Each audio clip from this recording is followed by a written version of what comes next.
İman kitiremin bir Allah tağa bulgan nıksılarını tutuşu deyip, köknü kem jirni barısına da körüna torganı, hem körünmey torganı yaratuşu deyip, hem bir Huday gelse nesifke Allah'lı deyip, birden bir tuğan,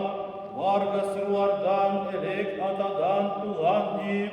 yaktıdan yaktı, şin Allah'dan, şin Allah deyip, tuğan yaratılgan tuğir,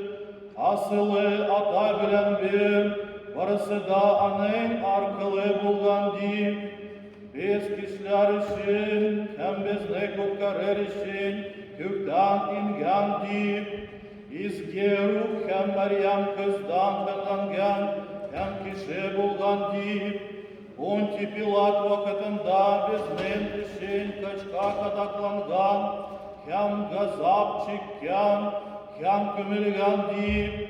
hem üçüncü gününde izge yazma boyunca dirilip durgan deyip, hem kökке götürülgen,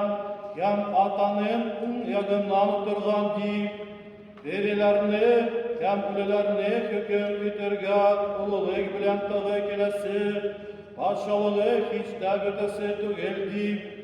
hem izgi ruhka diri etüşü Huday deyip, atadan şıga turgan, ata hem kul bilen tinte bunulu, hem tinden lavlı peygamberler arkalı usulüden deyip, birden bir izgi kefalik rehem Resuller jiyenine,